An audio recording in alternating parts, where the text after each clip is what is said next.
Dental camera recording system 1-minute setup guide. The packaging, easier setup. First, lift the lid. Set aside light head, arm, pole, monitor, and phone. Take out the base of the trolley from box. Unpack wheels from their box.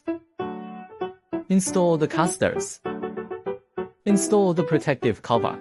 Now open the carton of the trolley. Remove the sponge and place it on the ground nearby. Pull the trolley body out 5 to 10 centimeters. Align the trolley base with the body's screw holes. Tighten the base screws.